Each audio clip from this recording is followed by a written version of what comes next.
So those are some of the issues that we try to get there. Oh,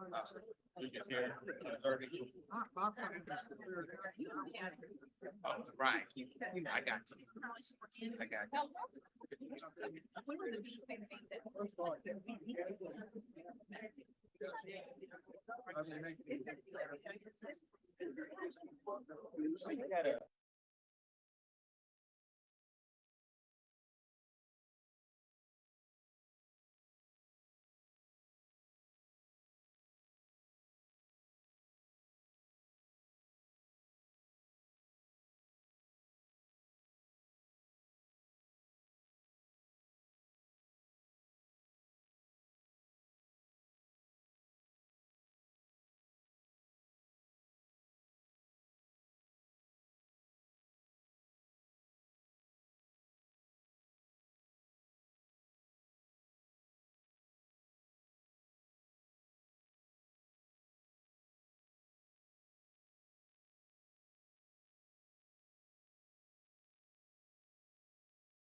Right. That's correct. Well, greetings, everyone. It's good to see everybody here today or this evening. Tonight will be both our planning and zoning and regular session of the Unified Government Board of Commissioners. Today is July 25th, 2024, and again, welcome. Before I call the meeting to order, I want to announce that some commissioners, staff, and the public are attending remotely via Zoom or by phone, and they're also on site. All the participants joining by phone should please mute your phone at this time, including in the audience. And this is necessary to avoid any background noise. During the meeting, please make sure that you announce yourself by name if you're allowed to speak, as well as your title, so that the public that is observing knows exactly who is speaking. This is critical given the number of remote participants and its current guidance from the Kansas Attorney General's office. If public comments are allowed at any point during this meeting, comments should be limited to the topic of discussion. Per the commission rules and the expectations of your mayor, please make sure that you refrain from any derogatory comments, any disorderly conduct, or any abusive statements or motives that would cause undue and unnecessary distress. With that being said, welcome. I will now call this meeting to order. Clerk, roll call, please. Roll call. Stites, we have an absence memo. Davis, Here. Bynum. Here. Burrows. Here. Townsend. Here. Burns. Here. Ramirez. Here. Hill, we have an absence memo. Kane, we have an absence memo. Lopez. Here. Garner. Here, thank you. I'll ask everybody, please stand, and we're going to have Sister Therese Bankart. She will be giving an invocation for tonight, and that'll be followed immediately by the Pledge of Allegiance.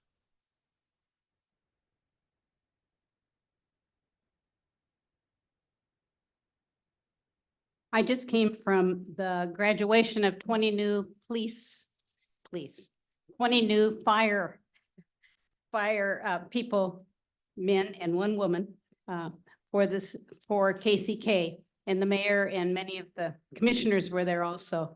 So if you'll permit me, I'm going to ask you to join me in praying for them with the prayer that I used at that graduation.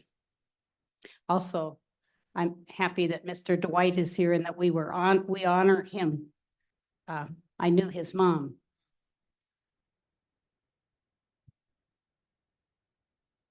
We lift our hearts. Loving and tender God, who we call many names. We gather in this place this day to celebrate the work and promise of these men and this woman who will now serve the fire department. We celebrate their desire to serve this community in times of vulnerability, peril, and danger. We celebrate their desire to serve this community as first responders. You know, God, that sometimes they will see things that stab their spirits, give them strength. Sometimes they will see things that hurt their eyes, give them peace. Many times they will enter dangerous situations. Please, please keep them safe. All the time, they will need to depend on each other. That's also this unified government. The workers depend on each other. Assist them in keeping their relationships respectful and forgiving. As they ride with sirens bellowing out, let them know that you go with them in all ways, and that your spirit and your angels accompany them. And we ask, Lord, that this night at this commission meeting, your spirit and your angels will accompany this commission, these citizens of Kansas City, Kansas, to do your work so that the common good of all the citizens of Kansas City, Kansas may be always kept in mind. And I pray in the name of Jesus. Amen. Amen. Amen. I pledge allegiance to the Flag of the United States of America and to the republic for which it stands, one nation under God, indivisible, with liberty and justice for all.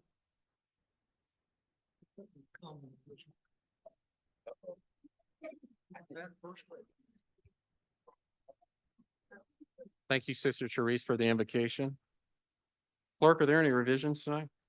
Yes, Mayor, we do have an agenda update that was issued. On that update, we added items number 3 and 4 to the mayor's agenda. And we also add a presentation to the public hearing agenda for MISE Meets. Those are all the revisions. Thank you. That takes us to the first item, which is the mayor's agenda. Before I start, it is such an honor and a pleasure to have Mr. Edward Dwight Jr. here with us and his wife and many of his family members. Give them a round of applause.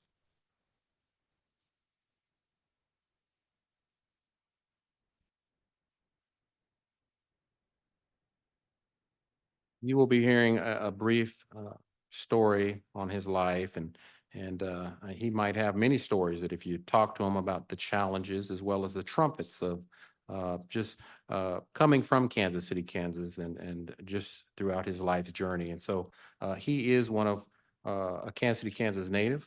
We are proud of just his national achievement that you'll hear about shortly. Before we start, I would like to just recognize the mayor's staff, my chief of staff, Irene Cadillo, Lavert Murray, Steve Williams, Tony Lee, and JD Rios, as well as Anna, and she's not with us today. They really worked hard to make what you're going to see at the forefront of tonight's presentation a reality. We all thought it was very important that we start off acknowledging and really celebrating people in our community that sometimes don't get celebrated. And we're starting off with Mr. Ed Dwight, and we're bringing him from Denver.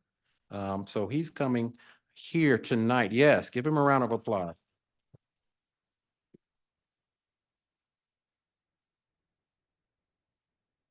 And we unveiled these types of things that will be going on. So expect more to come, and not just for me, but also your commissioners will be recognized, people that they have identified in the community that are well deserving, that probably would not be recognized otherwise. So at this time, I'm going to turn it over to my chief of staff, Irene Cadillo, and she'll run the program from this point.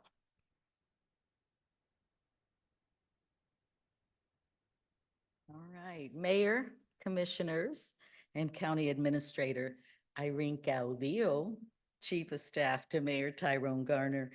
And as you recall, actually at the last meeting, we really introduced Dot Proud cards. And as the mayor said, it was to honor someone who was working quietly behind the scenes on behalf of the community without any expectation or recognition. But tonight, I want to really extend this Dot Proud initiative, and we're going to celebrate 18, right? We need some love here, right? We need some positive images and opportunities to give that not only to you in the face with our community, but we're going to celebrate 3 individuals and 15 organizations who are recognized, in some cases recognized members and agencies that have contributed passionately and dedicated their services to really make our community better. So we celebrate the contributions and their actions that they exhibit on a daily basis. 18. But first, we're going to start with an individual who will not only receive the Dot Proud recognition, but a proclamation and a key to our city. If you don't recognize this young man's story, I want you to sit back.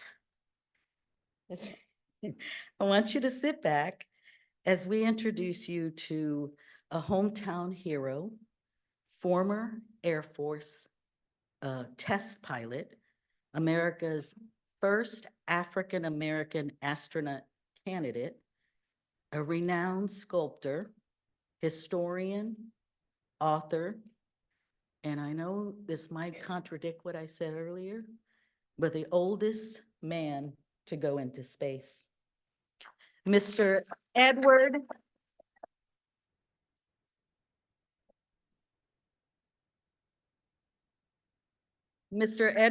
Dwight Jr.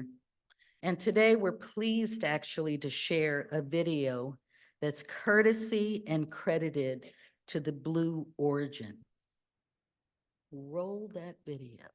So let's walk this way into the studio. There's a group of people who know me as Ed Dwight, the artist. And they had no idea that I was involved in anything about space. I was going to be the first Black astronaut. I completed astronaut training. Everything that we did, I did, and I did it well. And if politics had changed, I would have gone to space in some kind of capacity. Everybody has this thing about how angry I must have been, how disappointed I must have been. As I look at it philosophically, my role in the whole process was to open up a conversation about Blacks in space. And so I served a purpose, and I was very, very proud of it. I started out with this art career about 45 years ago, and I had never sculpted before in my life. At the time, there was no way to find any Black imagery in city parks, museums, galleries. And I thought the Black people have contributed to America needs to be honored.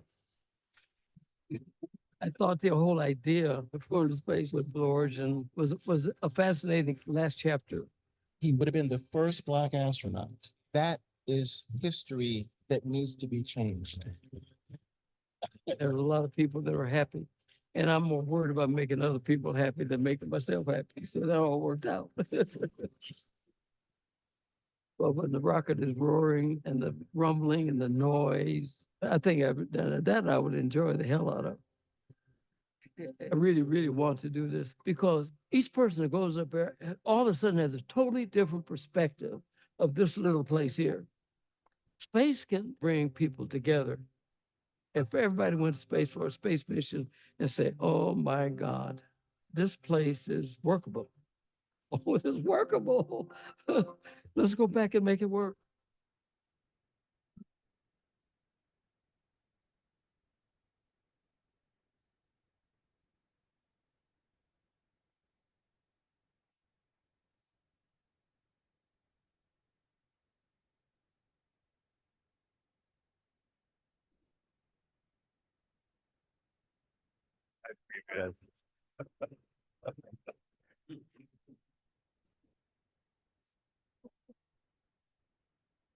Proclamation. Whereas Edward Dwight Jr. loved the sky as a child, during late night walks with his mother near the old Fairfax Municipal Airport, learning about the planets and constellations. And whereas Mr. Dwight Jr.'s father and namesake played baseball with the Kansas City Monarchs, his mother was a college-educated woman who wanted to make sure her son had the best opportunities at life. And where his mother petitioned the Vatican to allow Dwight and his sister to attend Bishop Ward Catholic High School, which was then segregated. He became the first Black man to graduate from there in 1951. And whereas after high school, Mr. Dwight earned an associate's degree in engineering in 1953 from Kansas City, Kansas Junior College, now Kansas City, Kansas Community College. In 1957, while training to become a test pilot, he graduated cum laude from Arizona State University with a Bachelor of Science degree in Aeronautical Engineering. And whereas in 1961, Mr. Dwight was selected by President John F. Kennedy as the first Black astronaut candidate. And whereas he overcame obstacles to have a successful space career, it abruptly ended in 1963 when President Kennedy was assassinated, and therefore not selected for the 1969 Apollo mission to the moon. And whereas he did not have a space career, he became an acclaimed painter and sculptor, spending the last 5 decades creating more than 132 monuments of iconic Black figures such as Dr. Martin Luther King Jr., Harriet Tubman, and Frederick Douglass. And whereas in May 2024, after waiting 60 years, Mr. Edward Dwight Jr. became the oldest person to reach space with a flight aboard a Blue Origin rocket. Now therefore, I, Tyrone Garner, Mayor, CEO of the Unified Government of Wyandotte County, Kansas City, Kansas, do hereby proclaim July 25th, 2024 as Edward Dwight Jr. Day in Wyandotte County, Kansas City, Kansas.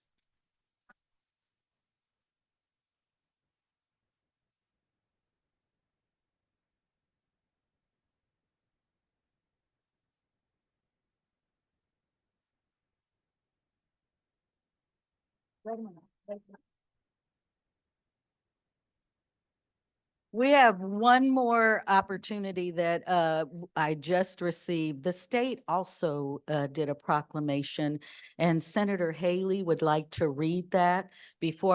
After he reads that, I'll ask all of the commissioners and mayor to come down and we can take a quick picture before we turn it over to Mr. Dwight. Senator. Thank you, Irene Cadillo, Mr. Mayor, members of the commission, those that are here today. As was announced, I'm Senator David Haley and was honored during a special session that was called on June 18th, right during the time that there was so much attention paid to our icon, Mr. Dwight's trip into space. And Senator Baumgardner from Lewisburg and her husband, Brian, Dr. Brian Baumgardner, called me up and said, we're hearing so much about this sculptor, this inventor, and we have several of his pieces, several of his artworks, does Senator Baumgardner and her husband. And they said, you know, he's more than just a KCK icon. He is indeed a state icon. And so Senator Baumgardner and I were privileged during the special session to sponsor Senate Resolution number 1702. This resolution, and it passed unanimously, I should say, honoring the life, career, and trailblazing achievements of Kansas icon Ed Dwight.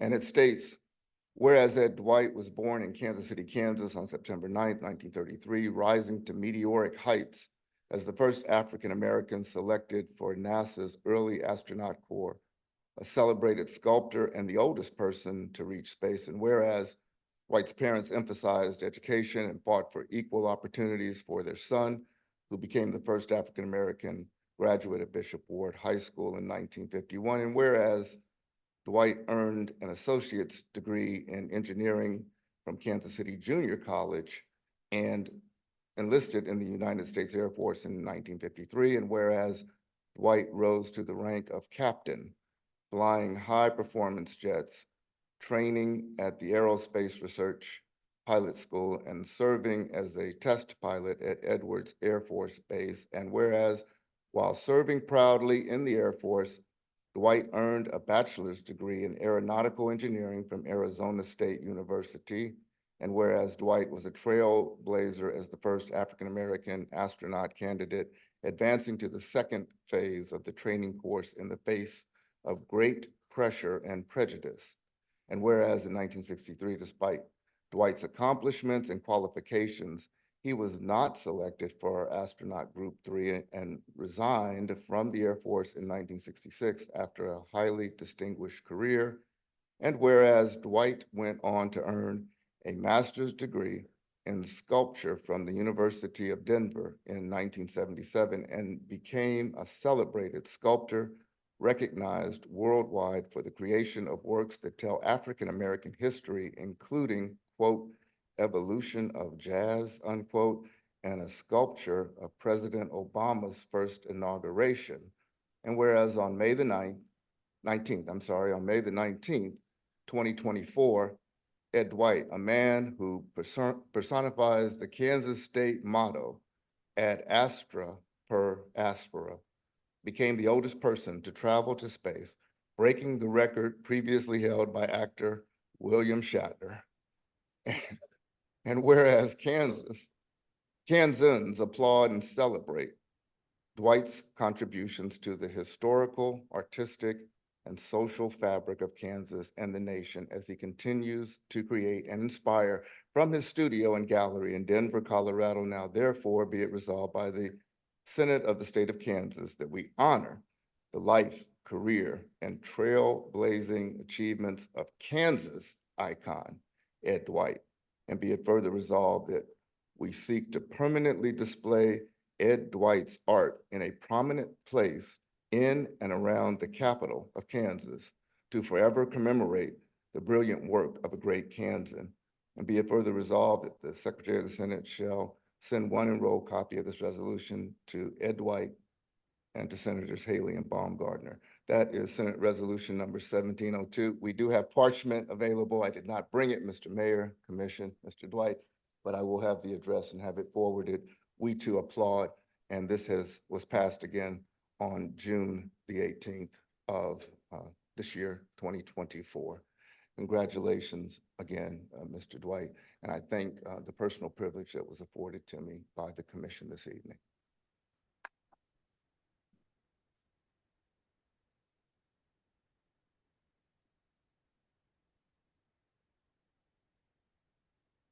We are going to have the commission and mayor take a quick picture as the mayor presents Mr. Dwight with his proclamation, Key to the City, and his Dot Proud recognition.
Welcome, Mr. Dwight.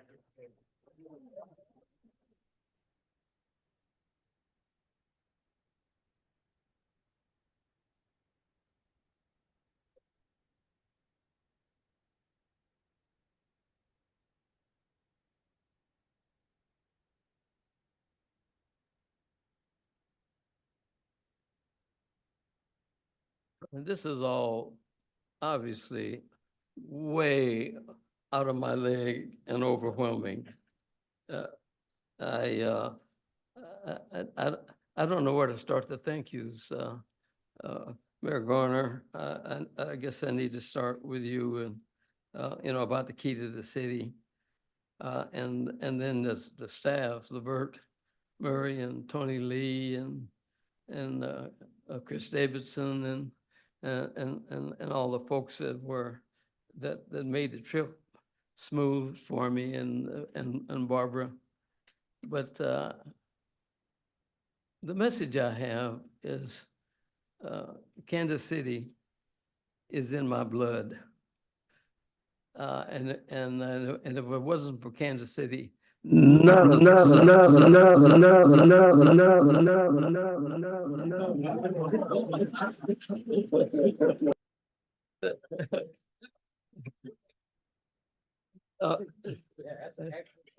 well, I mean, did I do that? We had to make sure it got in space. Oh.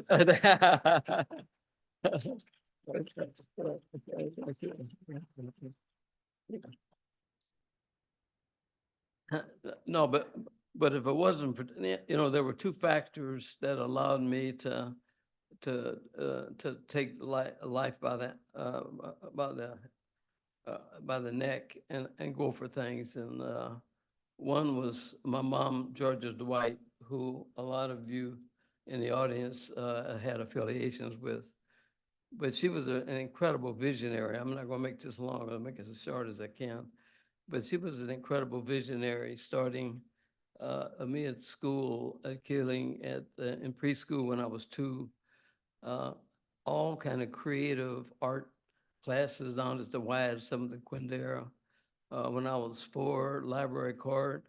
And it was very, very fascinating about this library card stuff because my mom looked like she was white.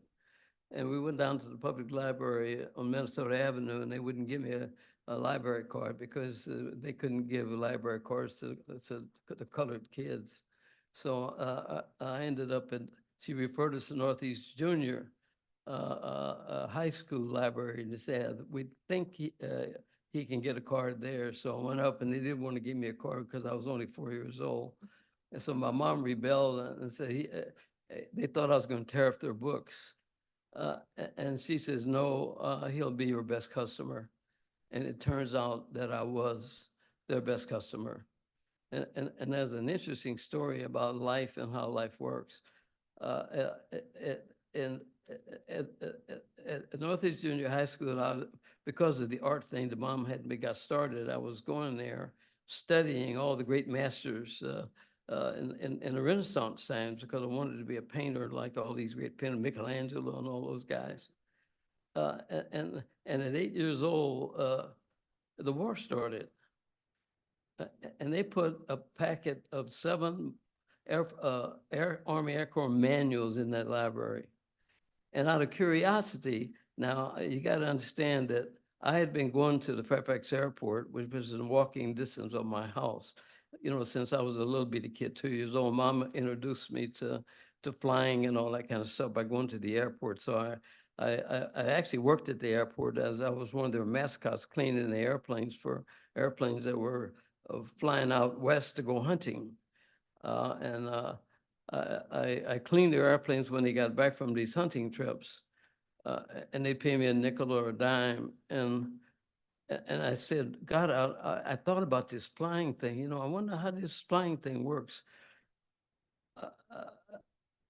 When I cleaned the airplane, the whole bottom of these steering wheels were filled with beer bottles.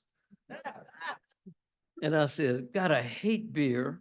I'm a little bit, I hate beer, so I'll never be able to fly an airplane because you got to drink beer to fly. But what ended up happening when the war started, and I was about 8 years old when the war started, they put a group of 7 manuals on how to train pilots for World War II. And out of curiosity, I checked those books out and I had them permanent checkout. And I was reading these books. Meantime, time passes on. For 8 years, I'm reading these books and going over the tests in the back of each chapter of these books. So I'm now in junior college, and Mom got me two paper routes for the Kansas City Call and the Kansas City Kansas when I was, and I threw papers all the way through college, by the way. And so on my call paper ride, I was in school, and I went up to pick up my call papers. And lo and behold, on the front page above the fold was a picture of Dayton Ragland, was from Kansas City, and he was a jet pilot flying in Vietnam, or Korea rather. And I looked at that thing and I said, my God, they're letting black folks fly airplanes. So I went down and I applied for pilot training immediately because I really didn't think that they were letting I didn't know anything about Tuskegee Airmen. And so I said, man, they're letting blacks fly. And so uh, uh, uh, they, I went to the recruiting office, they kicked me out, they told me I was too short and I stuttered, which was true, by the way. Uh, uh, uh, but I wrote the Pentagon and I said, I want to fly. And Pentagon wrote me back and sent a team to my college. I was the first in line and they sent me to Denver to test for pilot training. It was a 2.5-hour test. I sat down and I said, you know, I've seen this stuff before. And lo and behold, the same questions at the end of each chapter.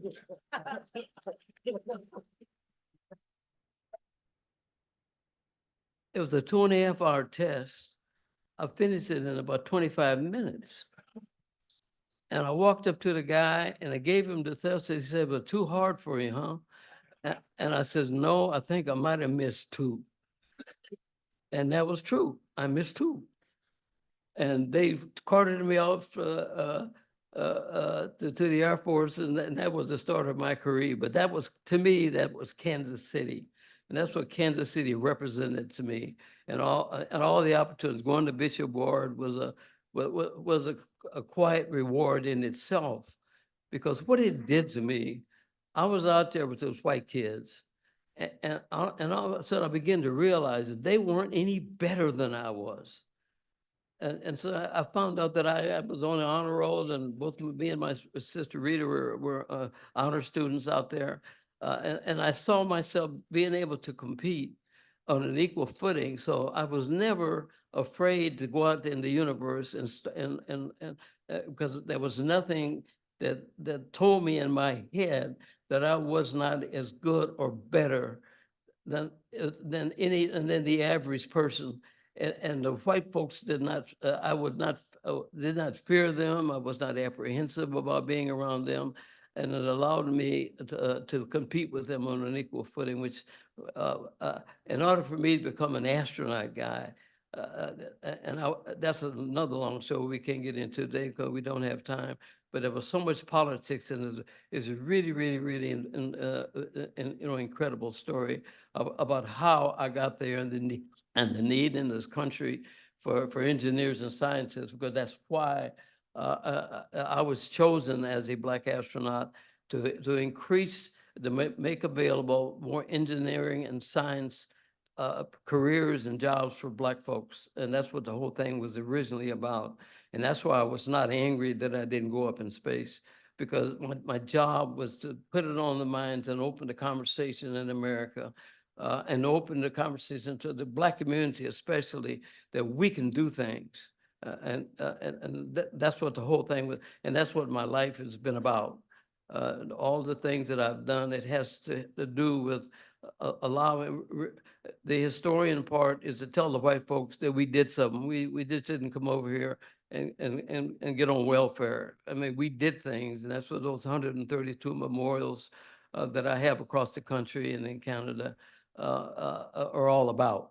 And they're educational, they're large, and white folks get more out of these things than a lot of our Black communities. So I want to thank the Mayor Garner, for staging this event. I want to say there's a song where say, "I'm not worthy." That's a big song, and I don't want to get up here and say I'm not worthy.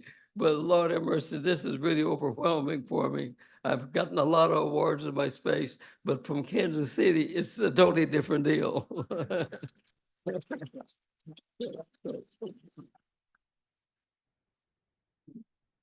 So,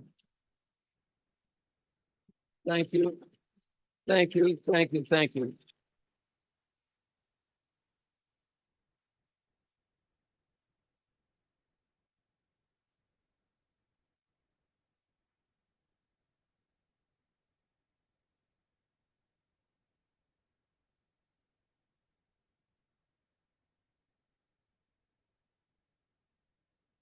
I didn't know if the commission, or should I just plug forward? All right, so I'm actually honored to continue our celebration, and I want to introduce each honoree to accept their framed recognition, and we'll have the mayor, Commissioner Bynum and Commissioner Burrows take a picture with each of the honorees. What you'll note on the screen is that each of our honorees will have their logo and mission statement. And then I will actually share a bit of each of the individuals and organizations. But let's go ahead and do the two individuals. Mr. Bob Mylan served as U.S. Department of Labor for 33 years, retiring as a federal representative. He's a longtime member of the Northeast Optimists and an active member of the NAACP. Mr. Mylan is the longest serving public official in the history of Wyandotte County, with 32 consecutive years of service as a member of the Board of Directors of the BPU, or Board of Public Utilities, in Kansas City, Kansas. He's a tireless advocate for the citizens of District 1 and for Kansas City, Kansas at large. Mr. Mylan, please congratulate him.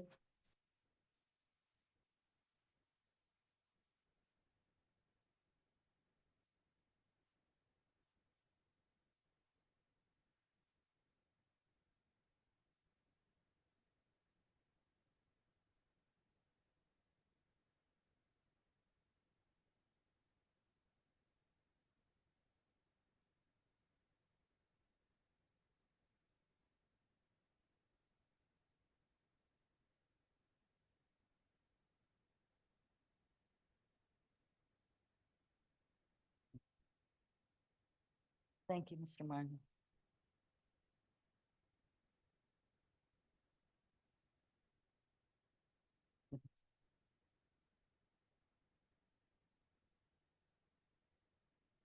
Thank you so much. I'm gonna take a theme from Pastor C this evening.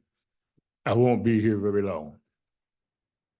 I'd like to give God all the glory for blessing me for 90 years to be a recipient of this award. I'd like to say that there are many, many persons behind me that's deserving of this award. I take it very seriously and be humble and blessed and thank God for this opportunity. Before that, I'd like to introduce my family if I can. My lovely wife, Janet, please stand.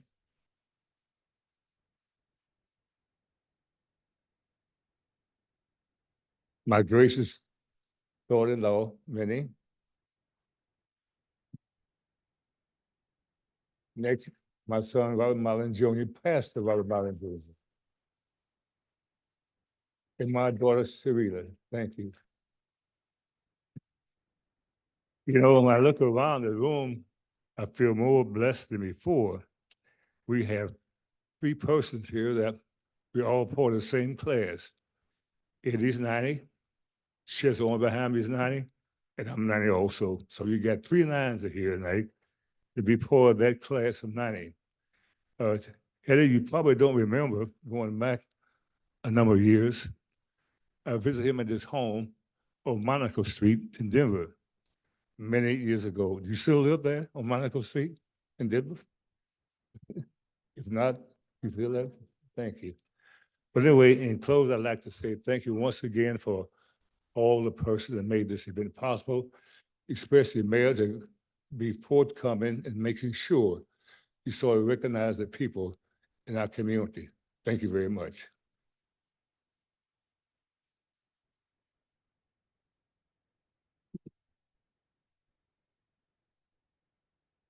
Our next individual honoree is Representative Luis Ruiz.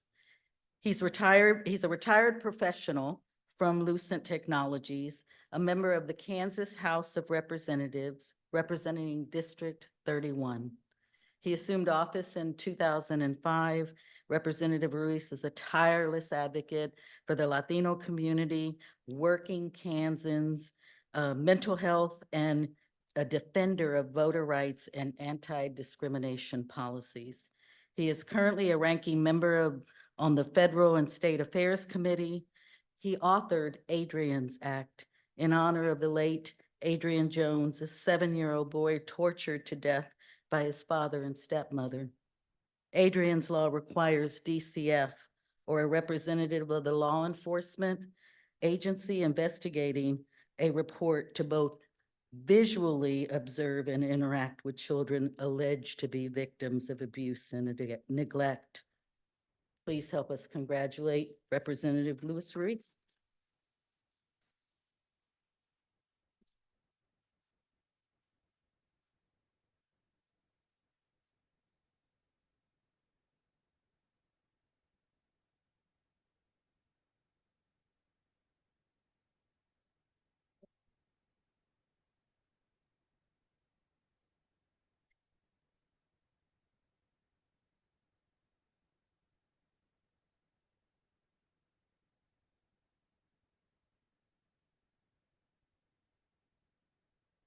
Thank you, Mayor, and thank you, Commissioners and people who presented me with this. I'm deeply humbled and honored. You've heard that before. The two gentlemen that received awards before me hits my heart. Whenever I drive to Topeka and we're there till 3 or 4 o'clock in the morning doing legislation, it's always good to come home. And with my family here, I was born at KU Medical Center, graduated from Rosedale High School. I won't tell you what year because you'll guess my age.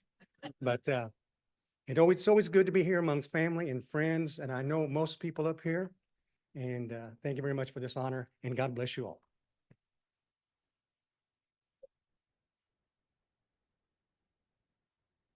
Okay, these next 15 agencies are committed and represent the vast diversity needs and communities in Wyandotte County. It is their dedication and service that move this community forward. Bethel Neighborhood Center is a community center organized by the Women's Baptist Home Mission Society in 1910. Today, they provide daily lunches, services to seniors, after-school and summer programming for youth, sewing training, health access, refugee services, and an annual Christmas shop for their clients. Please congratulate Bethel Neighborhood Center.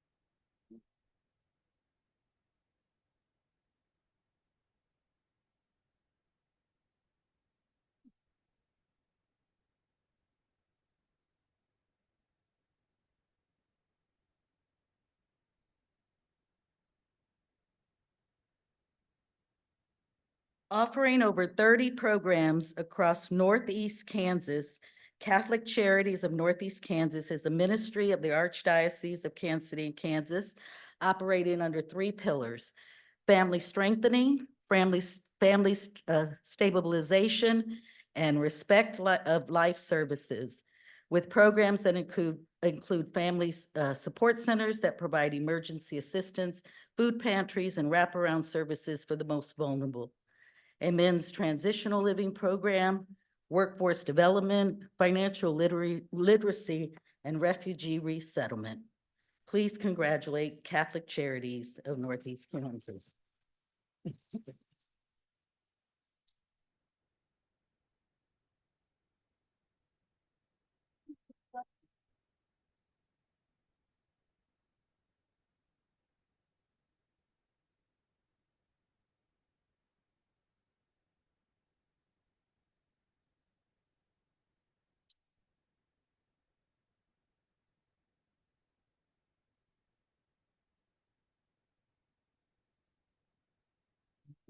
Community Housing of Wyandotte County, CHWC, Invest in the power of neighbors to build communities that thrive for generations by creating lasting assets for families through education, lending, building homes, and the operation of the Epic Arts, Split Log Farm, and the annual Third Friday Downtown Art Walks.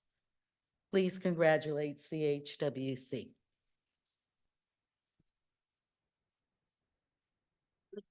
We gotta keep it.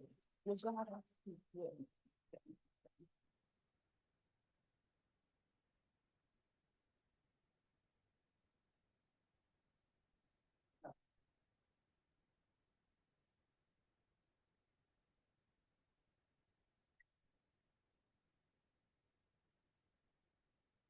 Congratulations. A trusted organization serving primarily the Latino community, El Centro is unapologetic about its Spanish first operations, operating under 4 pillars of early childhood education, community health, economic empowerment, and advocacy. Their programs inform, educate, and engage, enabling our Latino community to be lifelong learners, lead healthy lives, build financial assets, and affect positive change in our community. Please congratulate El Centro.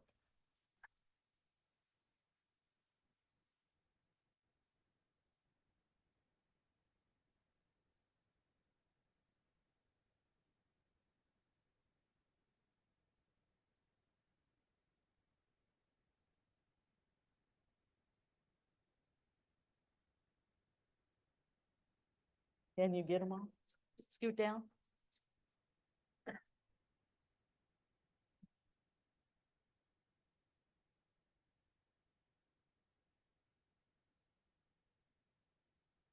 Friends of Yates is a comprehensive community agency that provides a full menu of community care and support, including domestic violence education, prevention services, youth and adult development, an emergency shelter, and resources to survivors of domestic violence and their families.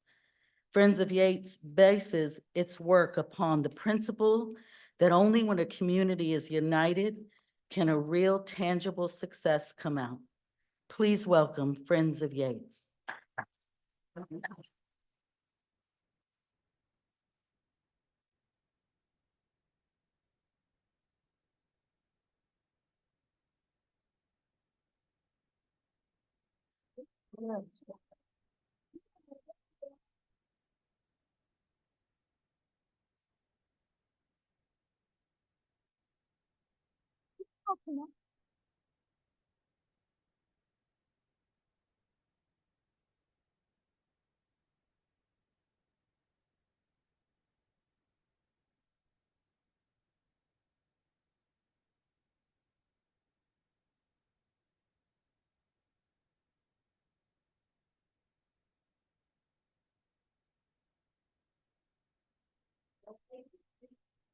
Oh.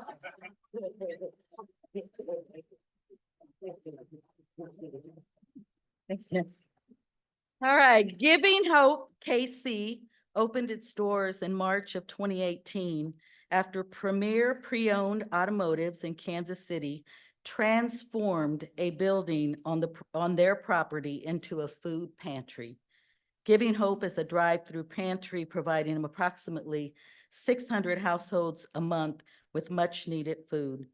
Their goal is to serve the people in Wyandotte County and surrounding communities with not only nutritional meals, but respect and dignity that everyone deserves. Please congratulate Giving Hope KC.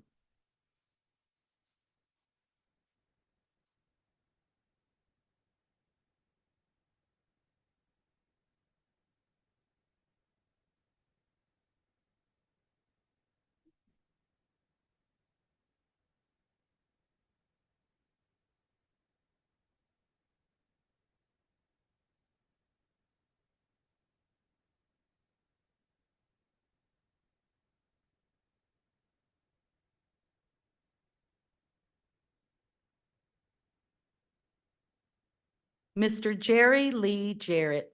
passed away unexpectedly in September of 2019.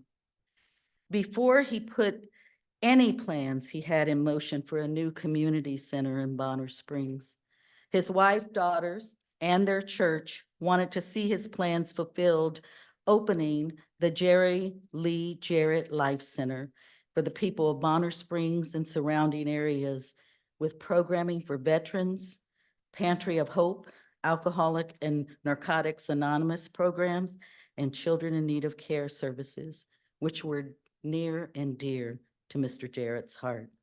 Please congratulate the Jerry Lee Jarrett Life Center.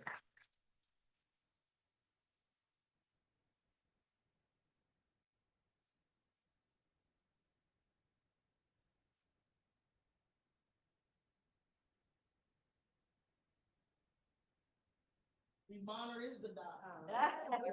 Part of the dot, yeah.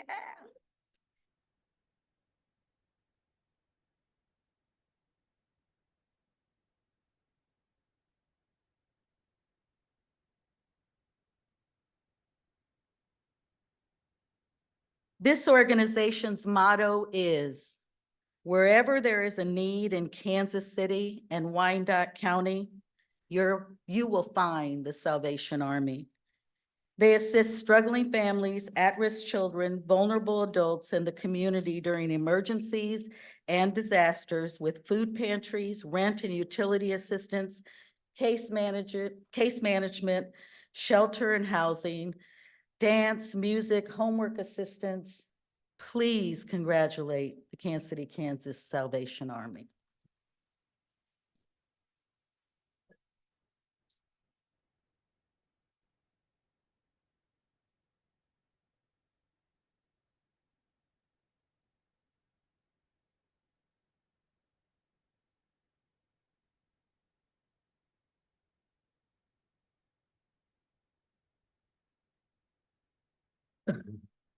K-State Research and Extension celebrates more than 100 years of services to residents in Wyandotte County.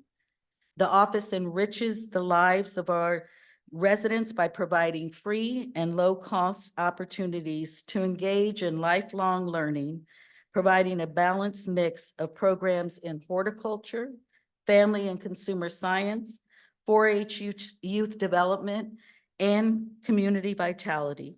Please congratulate K-State Research and Extension of Wyandotte County.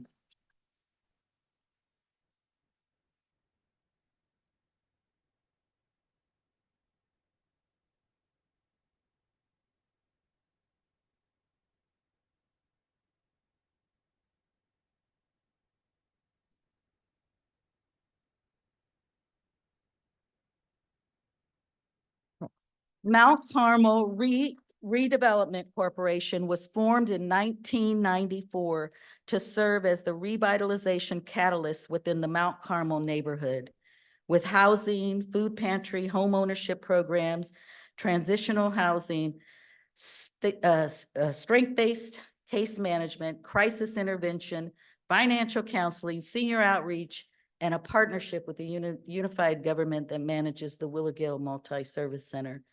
Carries out a goal of uniting housing and human services. Please congratulate Mount Carmel Redevelopment Corporation. There we go.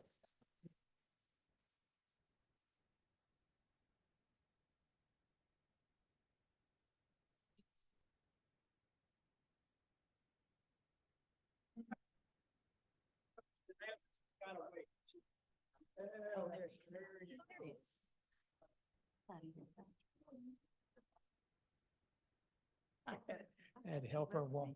I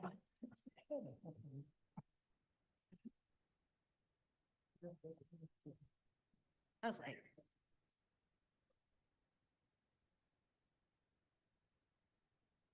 Oak Ridge Youth Development School, established in 2006, is the ministry of Oak Ridge Missionary Baptist Church.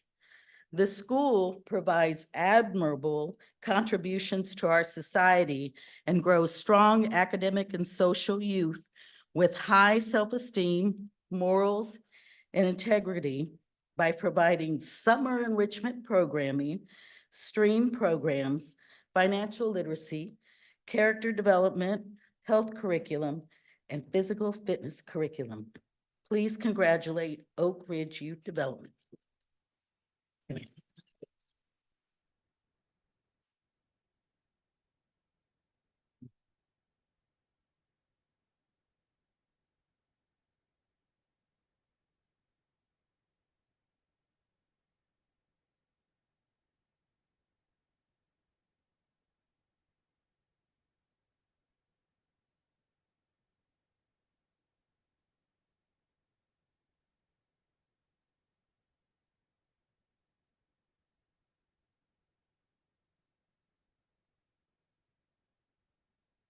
Bond Trent Community Services is a social service agency that serves residents of USD number 204, which is Bonner Springs in Edwardsville.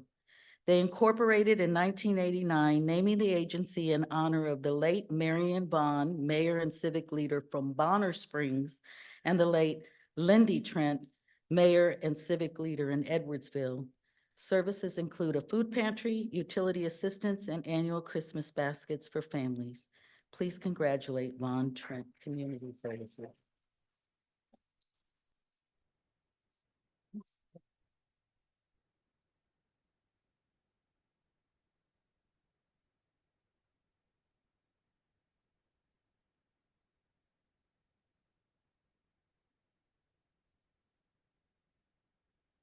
Got a few more to go. Thank you, commissioners.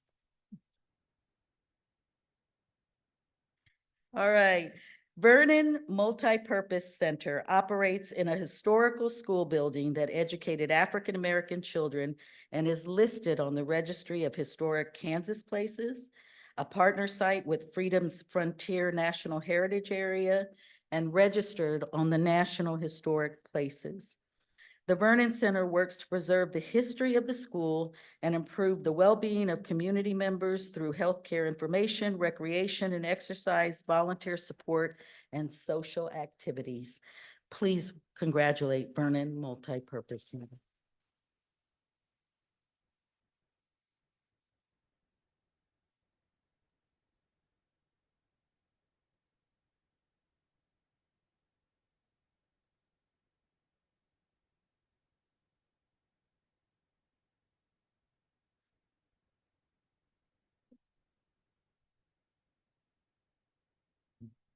Wyandotte Countyans Against Crime is a volunteer organization open to all in Wyandotte County who own property and businesses. By forming partnerships with schools, churches, government agencies, businesses, and others, the goal of the organization is to reestablish caring, sharing, and the feeling of pride in our community. The organization started Nights Out Against Crime in KCK and bought a neighborhood park from the city, and in 2013 planted an orchard in the food desert so people can enjoy fresh fruit, including 30 cherry, apple, pear, and blackberry trees. Please congratulate WCAC.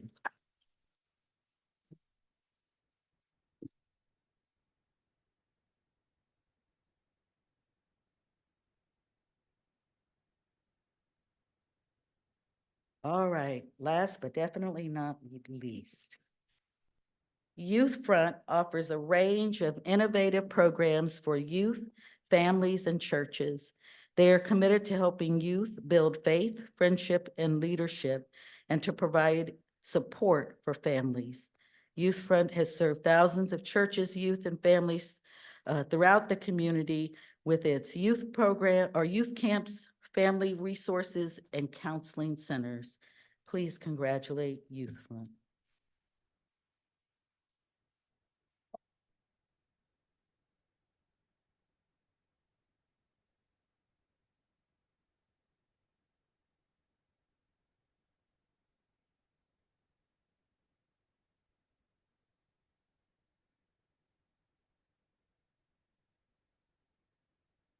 Commissioners, please, one more round of applause for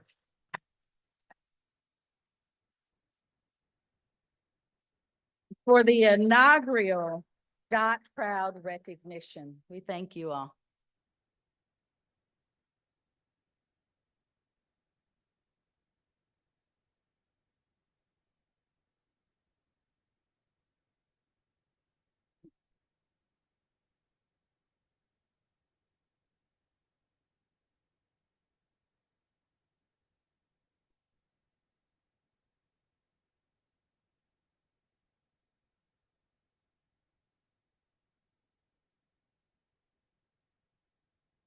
We'll take a 3-minute recess and reconvene here shortly.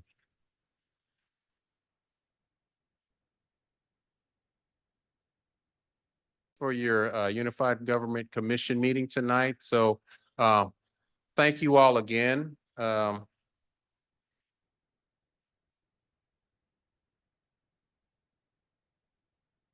We'll be starting in about 2 minutes.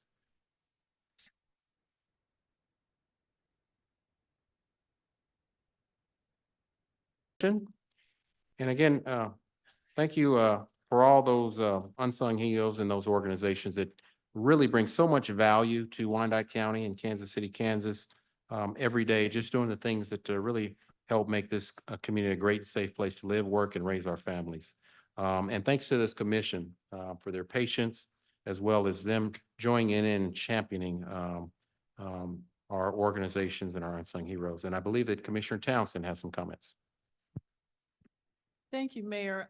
Sorry the room has emptied compared to where it was, but this will still be on the record. I wanted to commend you as the first African-American mayor of Wyandotte County, Kansas City, Kansas, for making this really a historic night in a lot of ways.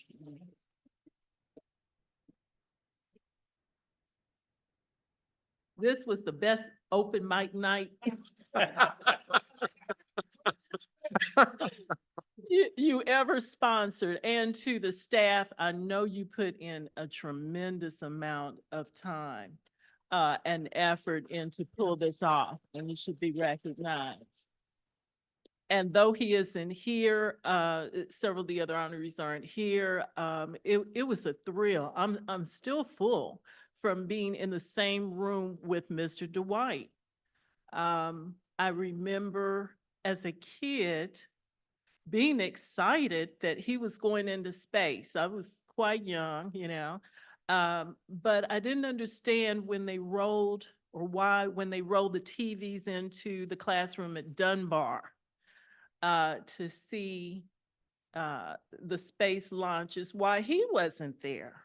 And why in Hidden Figures, if you recall, when the astronaut class walked past the workers at NASA, where was he? And we know the reason, it was racism then, but what happens to a dream deferred? And you saw tonight that he did not let those negative experiences stop him. And that is a tremendous thing. And he ends up going into space anyway, but he's had a full life and he did not let those negative experiences cancel out the creativity that was in him nevertheless. And he was so right about his experiences here in Kansas City, Kansas, Wyandotte County, and how that prepared him. And he expressed what I felt when I went away from here and went to Penn. I knew I was just as good, could do just as well, hadn't had the experiences or maybe the material things, but that's the kind of confidence that this community instills in its people. And I hope the young people today still feel that when they go away. Thank you, Mr. Mylan, for your help to me when I decided I was going to run. He did not spare his wisdom and instruction. I appreciated that. I didn't know the other gentlemen quite as well, but congratulations to them and each of the organizations that were honored tonight. Thank you, Mayor. Thank you, Commissioner. Commissioner Lopez? Yeah, I just want to say my cup runneth over.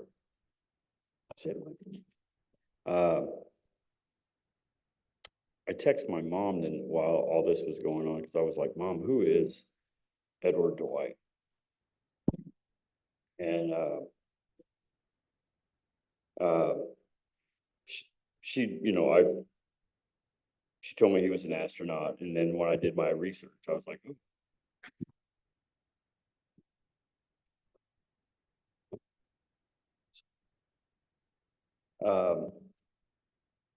My dad was in Vietnam. He was in the Navy. Let me try this.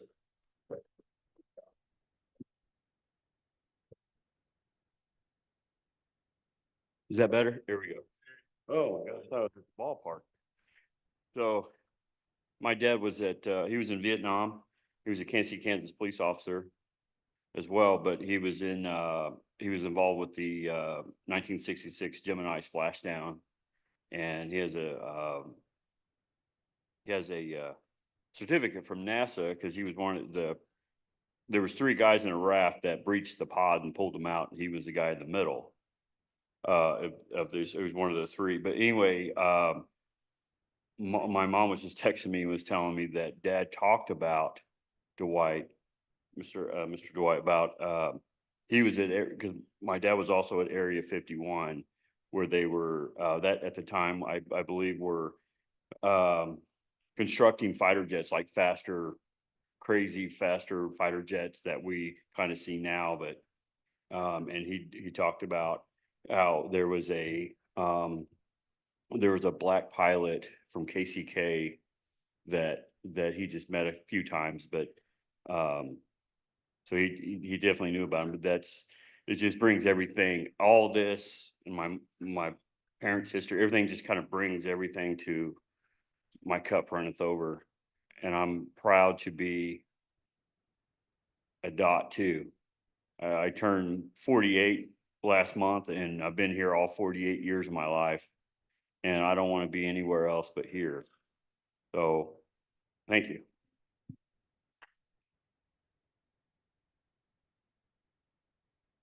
Thank you, Commissioners. Appreciate those words. That's going to take us to the third item on our agenda, which is it's just a recognition of the street renaming honoring Chester Owens and Lily Owens on the Straggler Hills Roots neighborhood area, and that celebration that occurred. I'd like to give a special thanks to Commissioners Townsend, Commissioners Bynum, and Commissioners Hill, who's not with us tonight, as well as our county administrator and my staff, some that are in the room, as well as the support from Strugglers Hill neighborhood group, really bringing this together to make this a great event, and all the community folks that were involved to make the recognition and championing of both Chester and Lily Owens and for their life work here in Kansas City, Kansas, something not just special, but memorable for all of us. So thank you to everyone here at the Unified Government for that was involved in that. And I think we owe this Unified Government a round of applause. Thank you.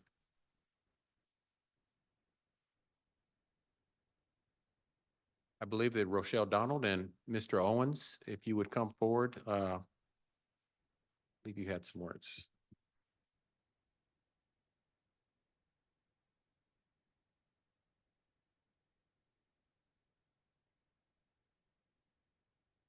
Mayor Garner and the commissioners and the county administrator.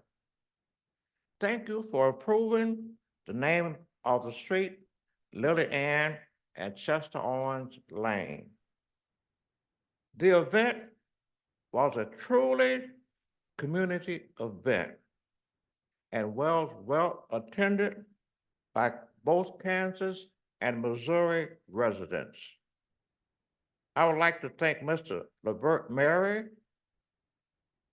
John Kelly, and his staff for a job well done.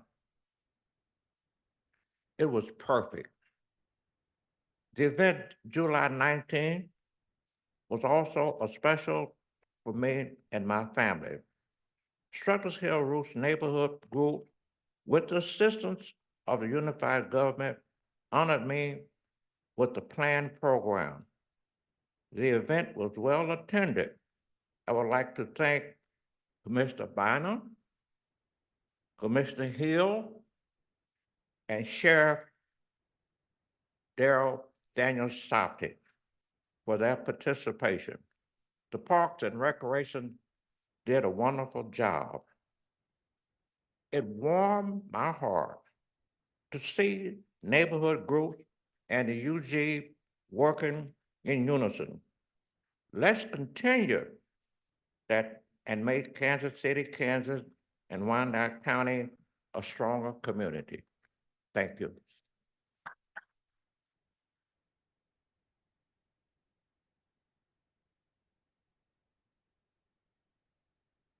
Mayor and Commissioners, I want to take the time to thank you. I'm the president, the new president of Strugglers Hill Roots Neighborhood Group.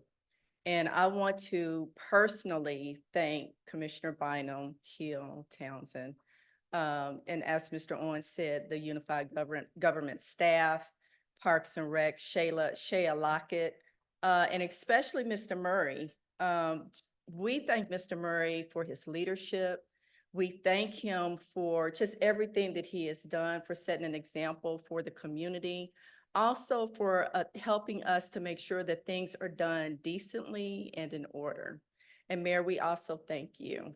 One of the things that came out of the event on Saturday and also Friday was that, as Mr. Owens has stated, the importance of there being collaboration with the community and the unified government.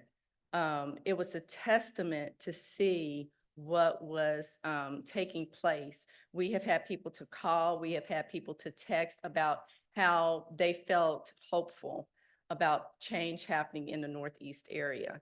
And not only that, they felt that a healing was coming.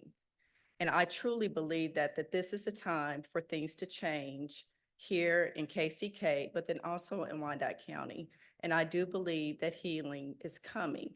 We know that change is inevitable. It's going to happen. It's happening right now. And we all have a responsibility to keep things going. So even tonight, as we listen to, Mr. Ed Dwight, and we listen to Mr. Owens, and we know, as Commissioner Burrows has stated earlier, about there is a deep concern that history is about to be lost.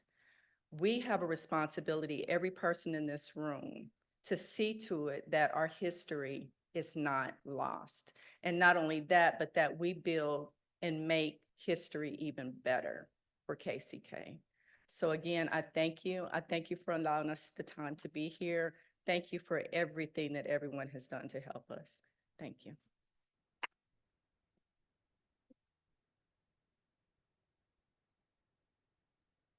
Thank you, Mr. Owens and Ms. Donald, and to the Strugglers Hill Neighborhood Group. We really appreciate the impact you're making in the Northeast. Thank you so much. Next, we have the Colombian American National Hispanic Chamber of Commerce Annual Festival event was held on July 20th. And we have members that were there and they would like to have some words. So come forward. I attended that event as well and very well attended, very festive. And I enjoyed it and I know how many others did as well. So, and a special thanks, I don't see Carlos here tonight, but with the Greater Kansas City Hispanic Chamber of Commerce, who was also a huge sponsor of this event. And again, we appreciate the unified government being great partners with you all. So thank you. Yes, good evening, Mayor, Administrator, Commissioners. My name is Orlando Gutierrez. I'm the President of the Colombian Cultural Association.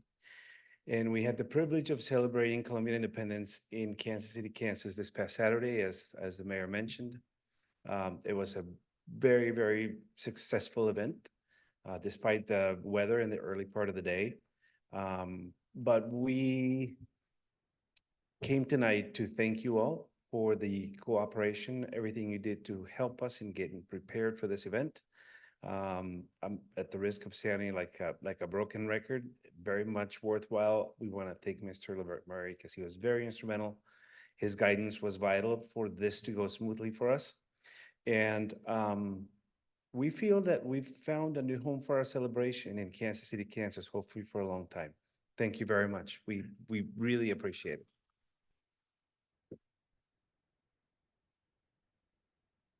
And I want to thank you, Mayor, and all of you guys and Mr. Murray.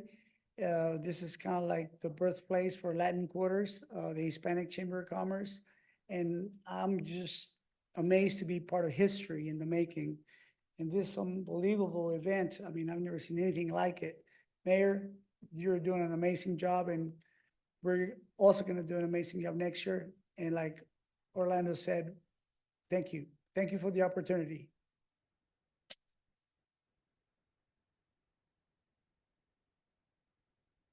Thank you all so much. And and I believe someone had told me, these festivals, they said, Mayor, why don't we really move towards making Kansas City, Kansas, the community and the county of festivals in Kansas, everything from diversity to, you've got all the parades that go on, the We Buy Black events in the Northeast, Bonner and Edwardsville have events. I talked to Leavenworth Road, trying to encourage them to bring back their event as well on Leavenworth Road as far as parades. So I know that just from my history and background that the unified government has always been a great partner in celebrating and championing festivals and events because it does bring people from out of Wyandotte County to our area to really see the great things that Wyandotte County is about. We can really champion the good things that really represent Wyandotte County being that great place that we want all people to come to experience and to enjoy. So thank you all so much again for, we're looking forward to next year. So thank you.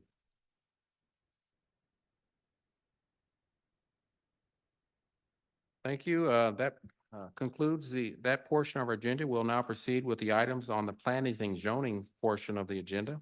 I'll ask the clerk to read the statement required by state law governing the planning and zoning portion of our meeting, followed by the items on the planning and zoning consent agenda. Good evening.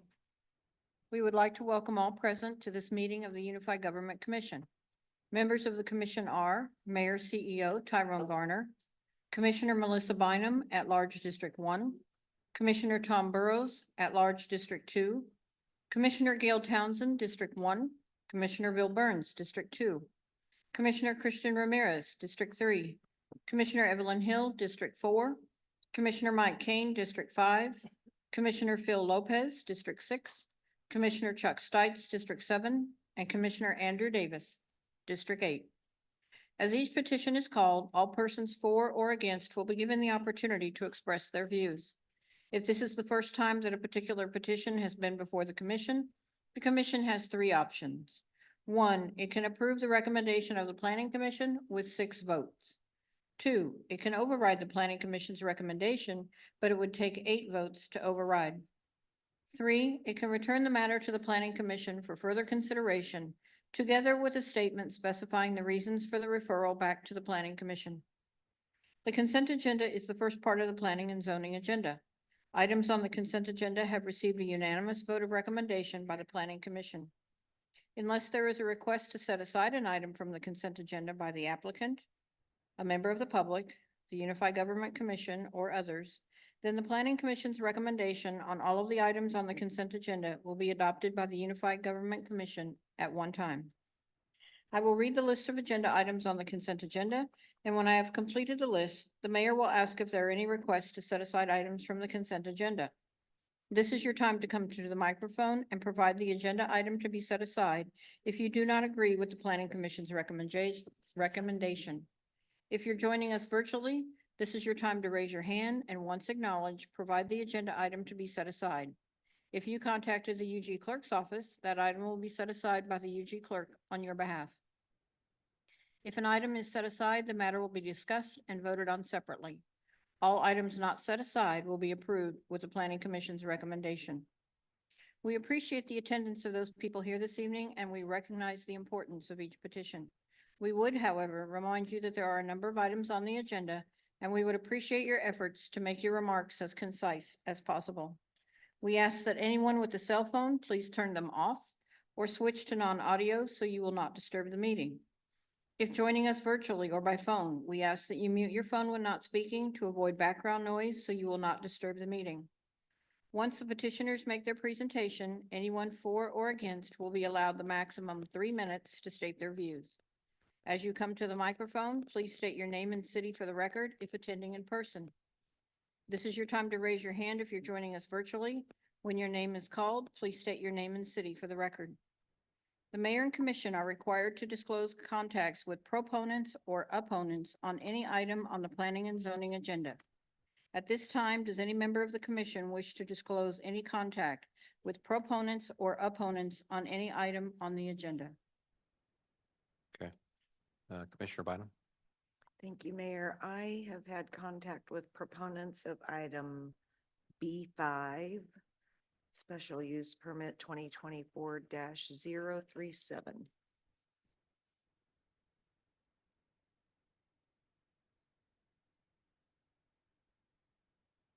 Thank you, Commissioner.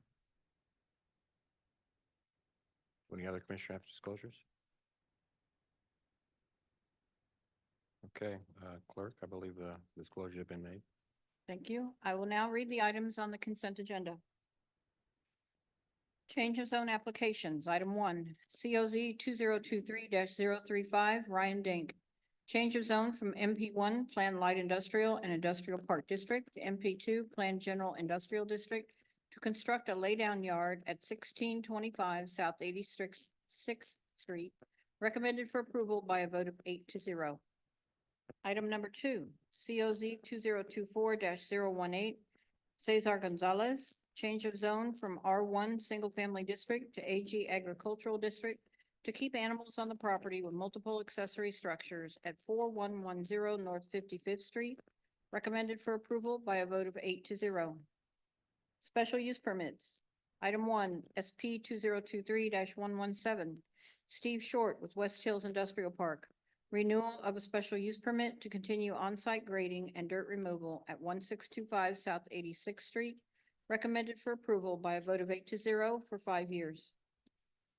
Item 2, SP 2024-009, Elisa Priscille with Bank of Labor. Special use permit to keep a temporary building on site while the primary structure is renovated at 1120 North 8th Street, recommended for approval by a vote of 8-0 for 2 years. Item number 3, SP 2024-035, Andrew Basilica.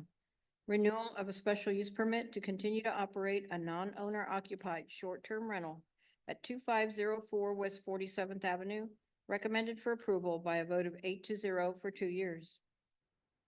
Item number 4, SP 2024-036, Jordan Peter with Kansas Gas Service. Renewal of a special use permit to continue operating a pipeline maintenance and digging training facility at 8535 Riverview Avenue, recommended for approval by a vote of 8-0 for 5 years. Item number 5, SP 2024-037, Sylvia King with Turtle Hill Community Association. Special use permit for a private pocket park with small scale events at 600 Washington Boulevard and 1308 North 6th Street, recommended for approval by a vote of 8-0 for an indefinite period. Item number 6, SP 2024-038, Riyadh Baghdadi with RB Architecture, Engineering and Construction. Special use permit for the expansion of an automotive heavy truck repair operation at 919 South 26th Street, recommended for approval by a vote of 8-0 for 2 years. Item 7, SP 2024-039, Patrick Lemeroux.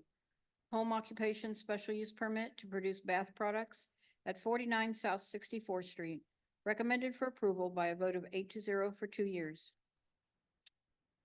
Item number 8, SP 2024-041, Venta Kosari Chatalata. Special use permit to operate a liquor store at 9801 Parallel Parkway, recommended for approval by a vote of 8-0 for 1 year. Ordinance amendment, item number 1, an ordinance setting the permissible time and place for mobile vending vehicles and for their operation within private property, recommended for approval by a vote of 8-0. Miscellaneous ordinances. Item 1, an ordinance rezoning property located at approximately 3612 Emons Drive from R1B Single Family District to AG Agricultural District, recommended for approval. Item 2, an ordinance rezoning property at approximately 4140 North 60th Street from R1 Single Family District to AG Agricultural District, recommended for approval. Item 3, an ordinance rezoning property at 3354 and 3356 North 60th Terrace from R1 Single Family District to R2 Two Family District, recommended for approval. Item 4, an ordinance authorizing a special use permit for continuation of extracting material and fill with state-approved rubble and recycling and adding the production and stockpiling of sand at 8205 and 8251R Caw Drive and 2103 South 84th Street, recommended for approval. Item 5, an ordinance authorizing a special use permit for continuation of a sand plant and dredging operation and adding the production and stockpiling of sand at 2400 South 78th Street, recommended for approval. Item 6, an ordinance authorizing a special use permit for continuation of a drinking establishment with live entertainment at 403 North Fifth Street, recommended for approval. Item 7, an ordinance authorizing a special use permit for continuation of a short-term rental at 4443 Eaton Street, recommended for approval.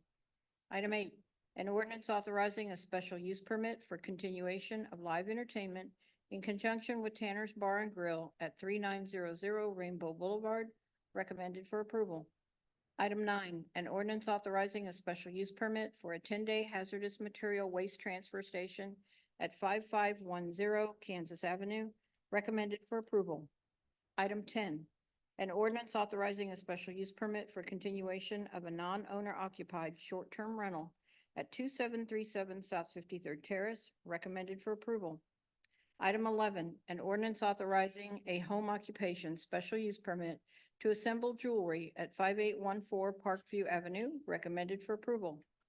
Item 12, an ordinance authorizing a special use permit for continuation of a short-term rental at 4101 Fisher Street, recommended for approval. Item 13, an ordinance vacating a utility easement at 5222 and 5228 North 130th Terrace, recommended for approval. Item 14, an ordinance vacating a sanitary sewer easement at 1491 North 98th Terrace, recommended for approval. Item 15, an ordinance vacating a sanitary sewer easement at 9700 State Avenue, recommended for approval. This represents all the items on the consent agenda. Thank you, Clerk. Do any members of the Commission, the County Administrator, or the public wishes to set aside any item on the Planning and Zoning consent agenda? If an item is not set aside, all items on the Planning and Zoning consent agenda will be voted on by one vote to follow the recommendation of the Planning Commission. Okay. Is there anyone in attendance who would like to set aside an item? Clerk, have you been contacted with any set-asides? The clerk has received no requests and there are no hands raised online. Clerk, is there anyone joining us virtually that has a set-aside? No hands are raised. Okay, I believe that Commissioner Lopez. Yeah, we just set aside, D9. An ordinance authorizing a special use permit for a 10-day hazardous material waste transfer station at 5510 Kansas Avenue. Just want to talk about that.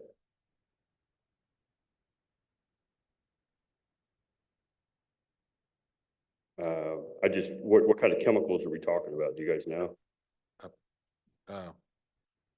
We'll set that aside, Commissioner. We'll come back to you. Clerk, were you able to capture what the Commissioner was referring to? Yes. Okay, so we'll set that aside.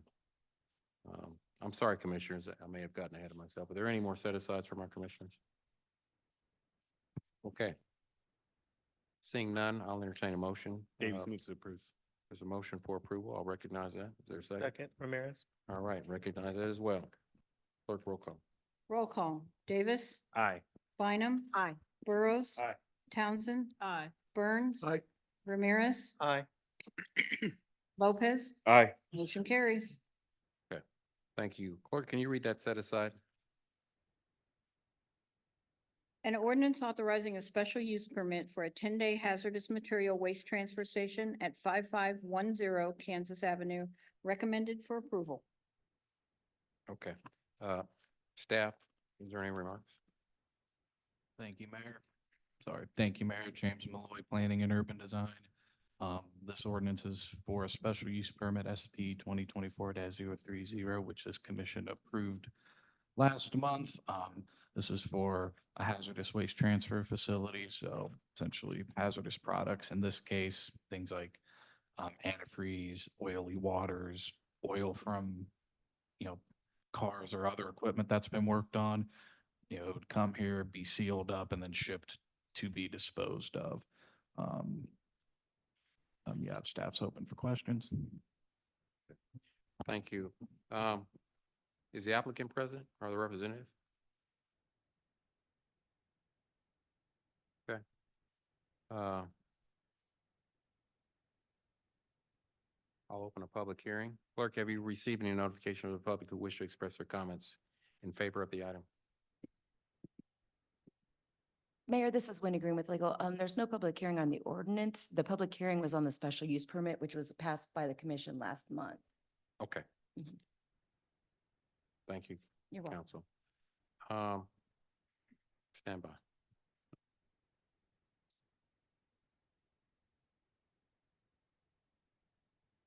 That's what's on my script. I don't, where are we at?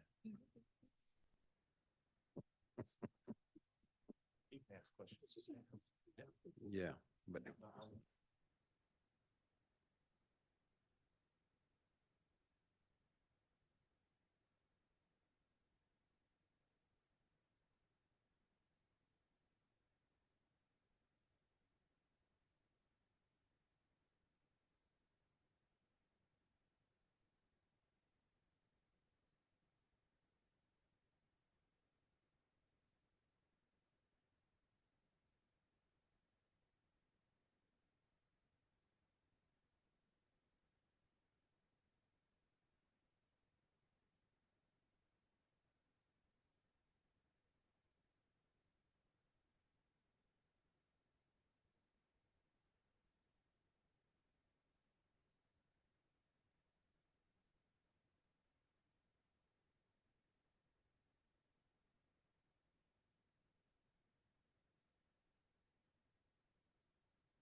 Okay. Moving on, is there anyone present who would like to speak in favor of that item? Is there anyone joining us virtually, clerk, who would like to speak in favor of the item? No hands are raised. Clerk, have you received any direct notification of the public who wish to express their comments in opposition of that item? No comments received. Is there anyone present who would like to speak in opposition of that item? Please come to the podium. Nope, okay. All right. Is there anyone joining us virtually, clerk, who'd like to speak in opposition? No hands are raised. All right, I'll now close this public portion of the meeting. Petitioner, one more opportunity. Is there a petitioner representative present? Okay, I believe we have a question from the commission, Commissioner Davis. Thank you so much, Mayor. I think it'll be very important, maybe just for the public and those watching, if we maybe explain kind of what is going on. So we have on the agenda, Section D, which says miscellaneous ordinances, and it says the following ordinances formalize previous commission approval. Council, can you just explain briefly in layman terms what that means? Yes, Commissioner, this is Wendy Green with the Legal Department. So previously, this commission approved special use permit for this applicant to be able to to operate a hazardous waste transfer station at this address. So what this does is codify that approval by way of an ordinance. Gotcha. Okay. So let me ask this question. If we were to not codify it, what would happen to that special special use permit, that application?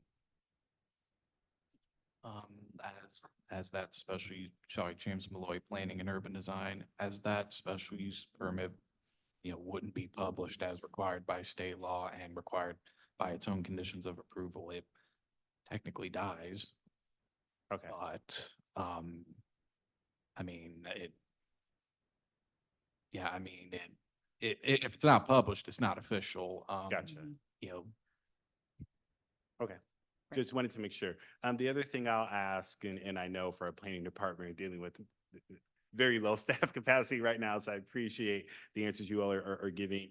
The other question I'll ask is, I know for these particular applicants, do we notify these folks that they're going to be on the agenda, and there's a possibility that although you are on consent, that you would be removed and we would discuss your application?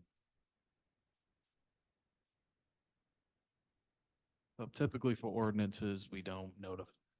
Yeah, I mean, we don't we don't require applicants to attend the meeting, as again, the approval of the ordinance is typically a formality. The only notice they do get is when we advise them, hey, you need to pay your ordinance publication fee. You would be on track for this hearing date for that ordinance approval, but otherwise, we don't invite them to the meeting or say they require them to be at the meeting because typically they're not presenting. Yeah, and the reason would be if you got your approval, we would just follow up and do whatever we need to do to codify it. So I think for this particular portion, I'm in favor of it because we did already go through this. We did already vote on it. The public already had the opportunity to provide public comment, but I just wanted the public to be aware this is the current process and it's no different than any other process and for any other applicant. With that, I will move to approve.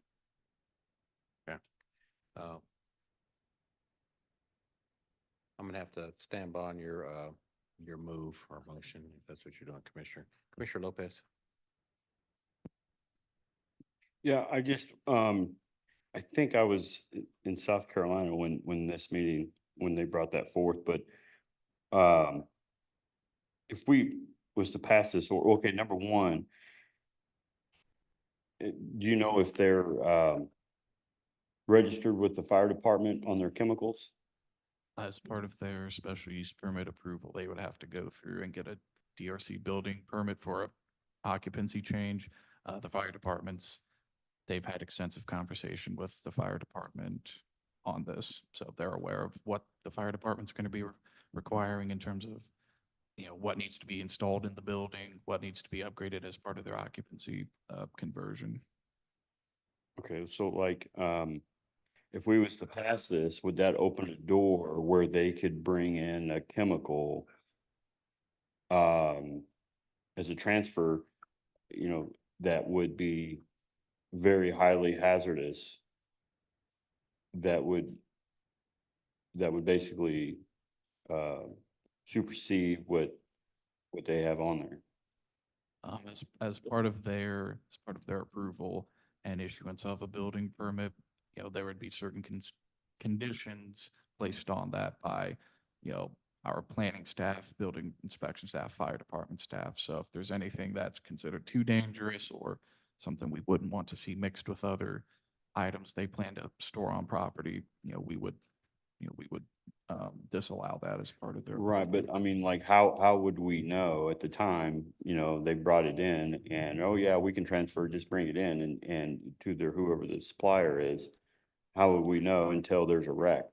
Something spill, a bad spill and oops, and now there's some serious repercussions there. Yeah, so as part of their approval, special use permits, they have to come back and get certain approvals. But as part of this, they also have to get certain approvals from the state, which, has more oversight on these types of uses. So the state would be watching more closely. They would have to submit to the state as well as our fire department, what they're keeping on site at all times. They'd have to, display with that. Either placards. Yeah, the chemical placards, what types of chemicals, what grade chemicals, flammability, everything like that. They would be watched pretty closely by several agencies. It's just, my concerns is there's, a lot of residential that's not very far from there.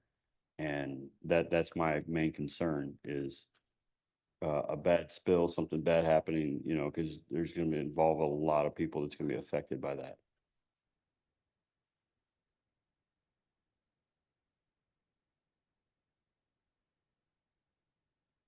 Thank you, Commissioner. Commissioner Townsend.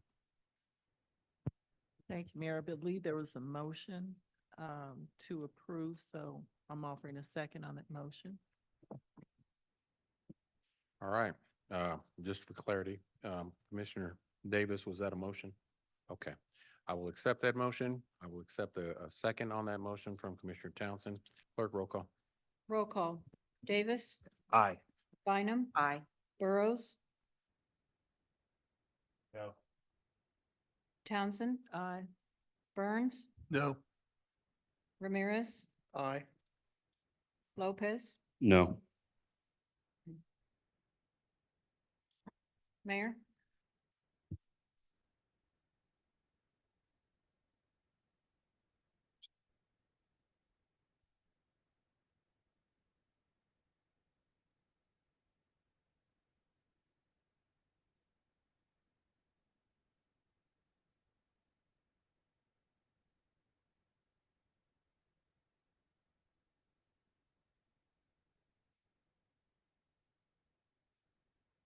Motion fails. Thank you, clerk.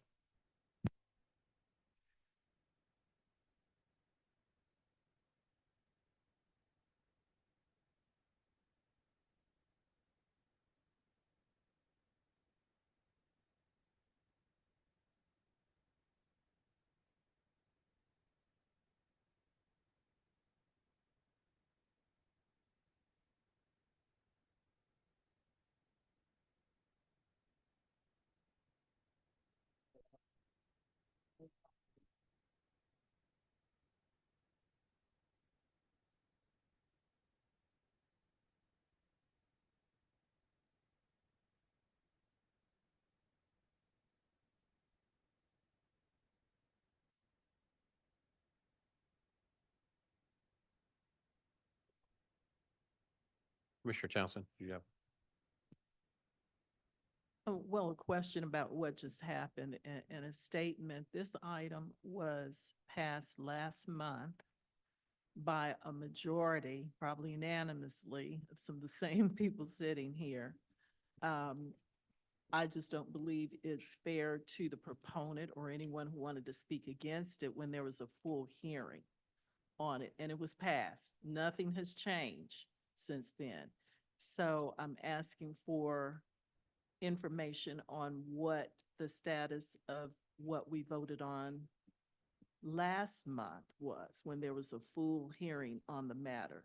If there were concerns about the process or what was being shipped or what might be shipped, that was the time to ask it. This really is not fair to the proponent. There was a public hearing on that. So now it seems like there's no way to issue an ordinance, but does it undo what was done last month? This is when agreeing with legal. It does not undo what was done last month because there was not the required amount of votes to overturn the recommendation from the Planning Commission. The recommendation was for approval. So that would require 8 votes. And there was not 8 votes. But no, I mean on what was, so was it undone from what was done last month? The applicant got a permit, I guess.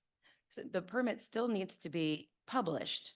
So there still needs to be, there still needs to be an ordinance. So it's an issue of publication only. Correct. So there Okay. still needs to be an ordinance that's published. They still have the right that this commission gave them last month. That's correct. Thank you. Thank you. Clerk?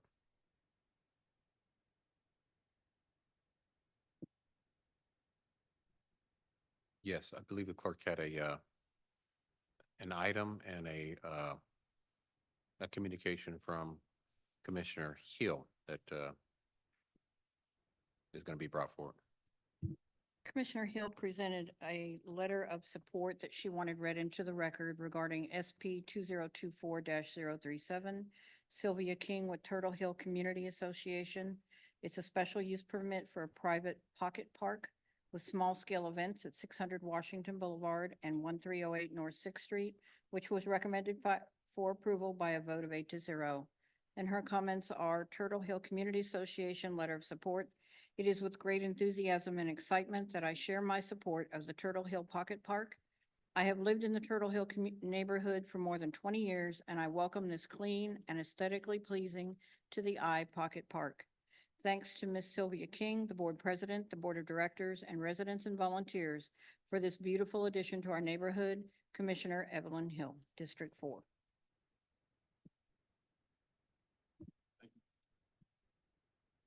Thank you, clerk, and thank you, commissioners. That concludes the planning and zoning portion of tonight's meeting. We will now move to the regular portion of our agenda, which takes us to the regular consent agenda. Do any members of the commissioner or county administrator wishes to set aside any item on the regular consent agenda? If any item is not set aside, all items on the regular consent agenda will be voted on by one vote. Move to approve all items as submitted. Okay. Before I authorize that, I believe that there are no set-asides, so there is a motion from Commissioner Ramirez. Is there a second? Dave's second. There's a second from Commissioner Davis. Any further discussion? Seeing none, clerk roll call. Roll call, Davis. Aye. Bynum. Aye. Burrows. Aye. Townsend. Aye. Burns. Aye. Ramirez. Aye. Lopez. Aye. Motion carries. Okay. That takes us to our public hearing agenda. We have one item on this agenda regarding the Miles Wholesale Meats Project located at 6036 Speaker Road. We have two elements to this item. The first element is a public hearing to receive comments regarding the issuance of industrial revenue bonds. The second element to this item is approval by this commission of a resolution of intent to issue industrial revenue bonds in the amount of $17,450,000. I'll ask our legal department to make opening remarks and present the item. Yes, thank you, Mayor. We do have the applicant here who I believe has a short presentation. We also have our bond counsel, Kevin Wimpy here. And we do have Jeff Conway here also from legal who would have a couple opening remarks, but he stepped out for just a second. So if we could have just a minute. It's good timing. We'll take a 5-minute recess. Thank you.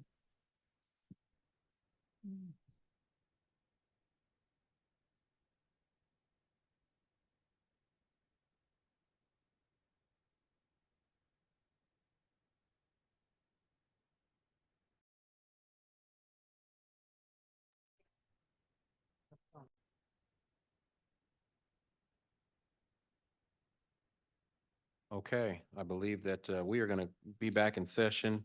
And I'm going to turn it back over to our legal counsel. Thank you. We'll have Jeff Conway from the legal department.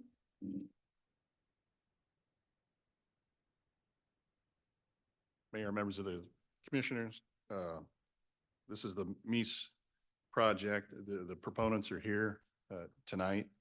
It's wholesale meats. It's essentially an IRB project. $17,450,000 on the incentives. It's set up for acquisition, building of the facility, sales tax exemption on the construction materials and the furniture, fixtures, and equipment, and plus a 10-year abatement. And this is maybe the second one you've seen where it's a graduated abatement. So it starts off fairly heavy, I think 90%, and then tapers back down so that they're down to 15% towards the end of the 10-year period for an overall effect of around 50% abatement. And at that, I think I'd probably just turn it over to the proponents. They may have a short presentation. Kevin Wimpy, our outside bond counsel, Gilmore and Bell is here. And then I think if there's any questions, I'd be happy to answer after the presentation. Thank you.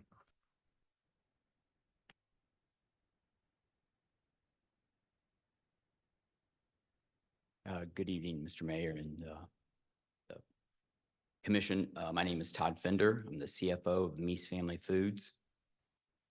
My name is Paul Meese. I'm owner, Meese Family Foods. And we ran through this presentation at our last meeting on July 8th. Would you like for us to run through it again?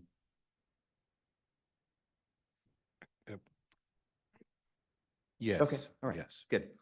Well, we are a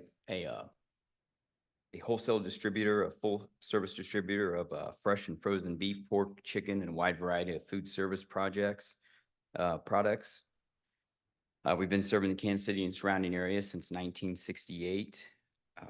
Our sales projected to grow 8 to 12% annually over the next 5 years, and all of our operations will be consolidated from where we currently are in North Kansas City, Missouri, into Kansas City, Kansas.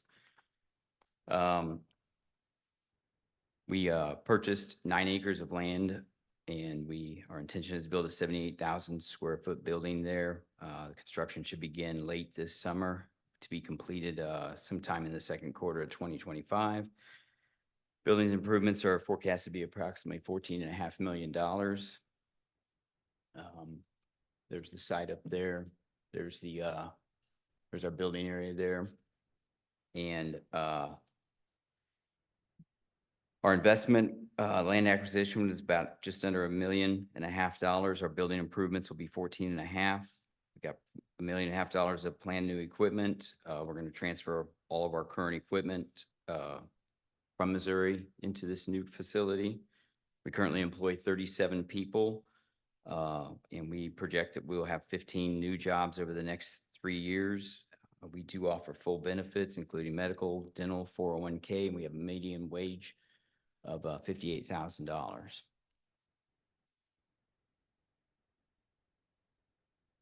Any questions?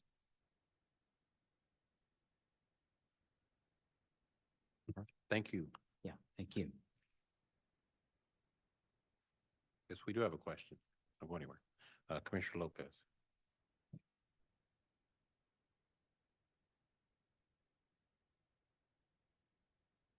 Before we get into the questions, stand by on that. I gotta. Okay. Just stand by. Okay. I'm going to open a public hearing. Is there anyone present who'd like to speak on this item? Please come forward and state your name.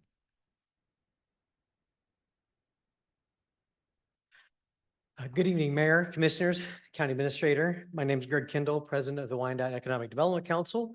I'm here in support of the resolution to issue industrial revenue bonds for Mies Wholesale Foods in the amount of $17.45 million and the performance agreement that goes with that.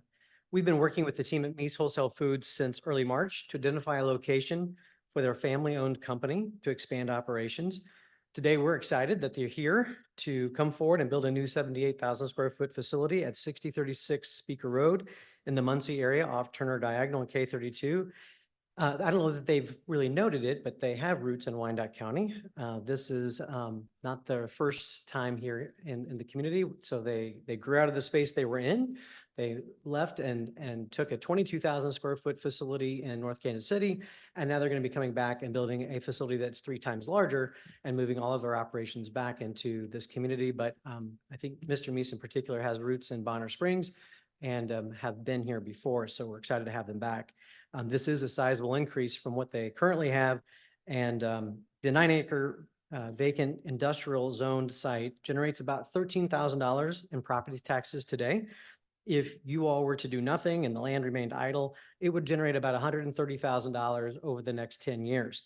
The proposal in front of you generates about 1.1 million in property taxes over the next 10 years, including the incentives that are being proposed. And so once fully on the tax rolls, they would create about $250,000 in annual taxes.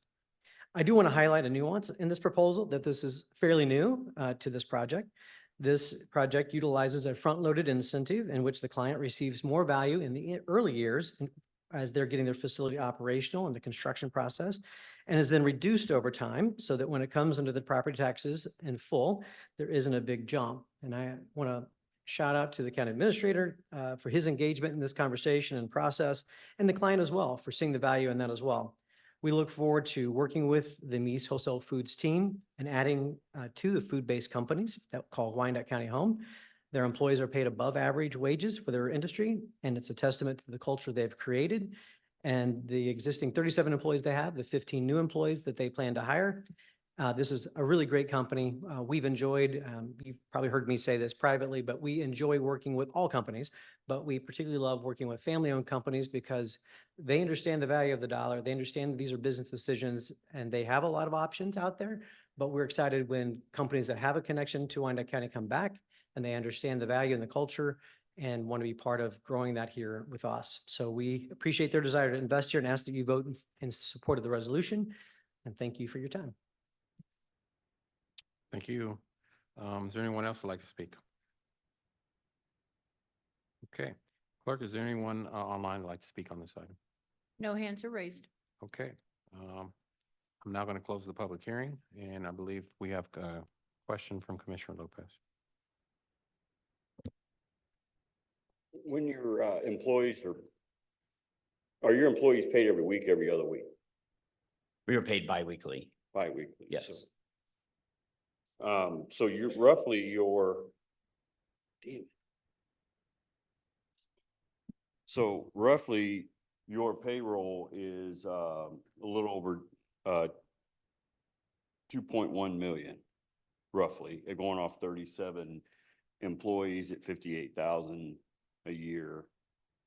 I'm sorry, wait a minute, let me back that up. That's your payroll is roughly 2.1 a year. Is that right? Does that sound about right? No, it is higher than that. Oh, it's higher than Yeah, in that? total, it is. So your revenue right now, like what'd you guys do last year? Just under 120 million. 120 million? Yes. So you can afford to build what you need to build without all these incentives, right? As a part of our whole due diligence and throughout this whole process and taking into consideration, the opportunity that we have here with these incentives, we're played a big part in it. So. Right. No, I understand that, but I mean, I'm just saying you guys are coming over from KCMO. I know their taxes are higher than ours.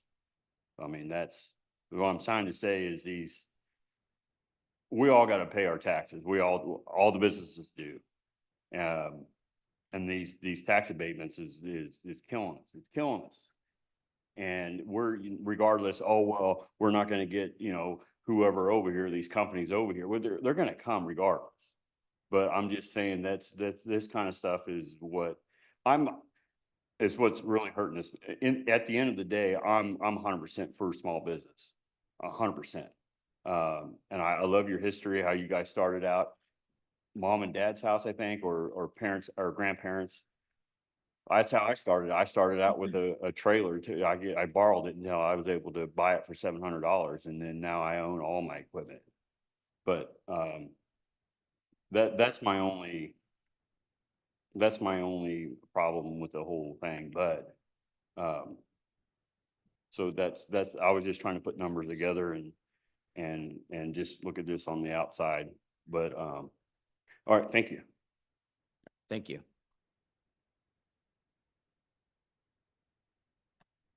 Thank you. Are there any more questions from the commission? Commissioner Townsend. Thank you, Mayor. I don't have a question, but I wanted to make a point that was made in standing committee where this passed from. And in the materials we have tonight, there's a tax payment schedule proposed. Currently, my recollection from the July 8th meeting was that land is currently yielding 13,000, was it 13,000 or 13 million? Is there anyone here who can? It's 13,000. 13,000 annually. And so the proposal before us tonight would yield $19,367 in taxes the first year.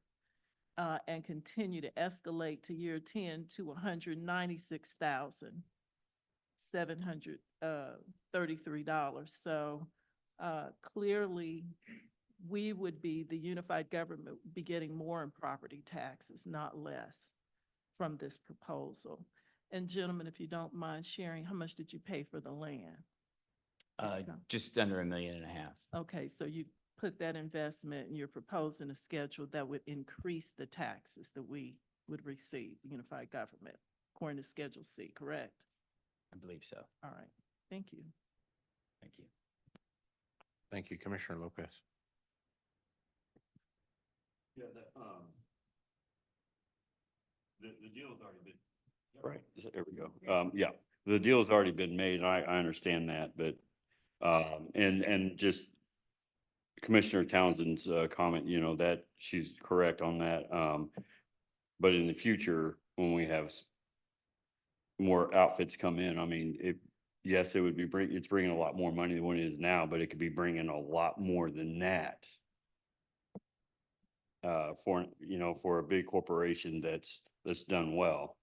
I mean, if I wanted to move and go get, you know, I'd have to just pay what it is. So, I just wanted to bring that to light. Thanks. Thank you.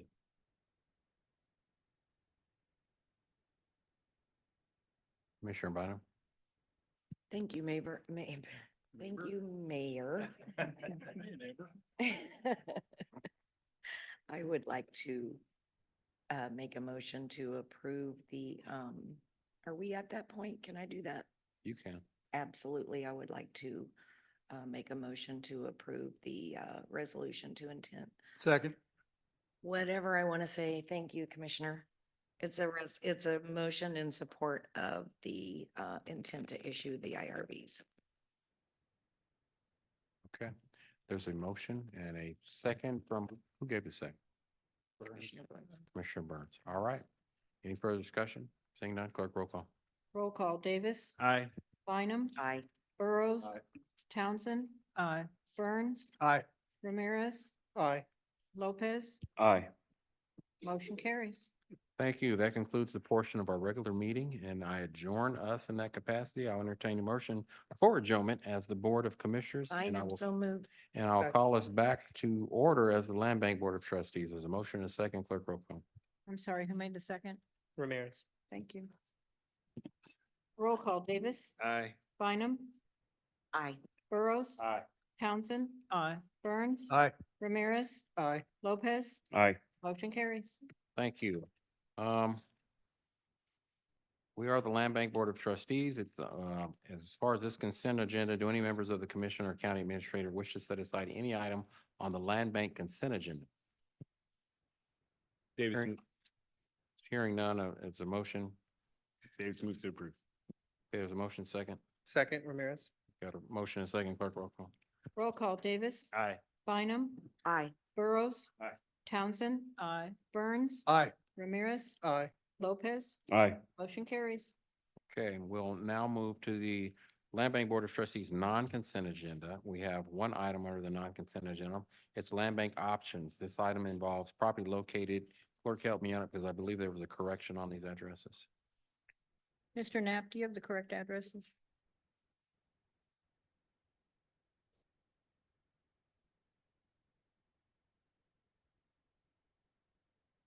Yes, it is 2528. And what's the other one? Is it 2528 North Halleck and 2526 North Halleck? Yes, that is correct. Thank you. Okay. So 2528 and 2526 North Hollick, for the record. Okay. Mr. Knapp, you can make the opening comments. This item was held at standing committee because there was no neighborhood meeting. That neighborhood meeting has taken place and the neighborhood has sent us an email that said that they approve the items. Okay. Do any members of the commission have any comments or questions? Oh, Commissioner Bynum. Mayor, move to approve the two land bank options. Townsend second. Okay, okay, there's a motion and a second. Clerk roll call. Roll call, Davis. Aye. Bynum. Aye. Burrows. Aye. Townsend. Aye. Burns. Aye. Ramirez. Aye. Lopez. No. Motion carries. Okay. We have no further business tonight before the governing body. Before I call for an adjournment, I just want to say thank you to my staff again. They really worked hard. And thank you for the commission for supporting our community and hearing their stories tonight. I know that's both valued and appreciated by so many in the commission to be able to be recognized by this body, not just the mayor's office, but it was all of us recognizing these unsung heroes in our community. And I just wanted to make note, and I've told some of you, if you all, I know you got your dot cards, but if you have individuals or businesses in your district that you would like to present, not from me, but you want to make a presentation as you saw tonight, please get with my chief of staff, Irene Cadillo, and she can get those made up for you on your behalf. And I'll be glad to allow you to make presentations so you too can honor and joining and honoring a lot of good folks doing great things in our community. And so thank you, Commissioner Bynum. Thank you, Mayor. Just a question. I don't remember when you rolled that out last month or a week ago, whenever it was. Is it going to be a once a month? I cannot remember. How often will you present? Well, part of it is going to be predicated on when we look at the agenda. Yeah. And if it's a full agenda, don't expect that.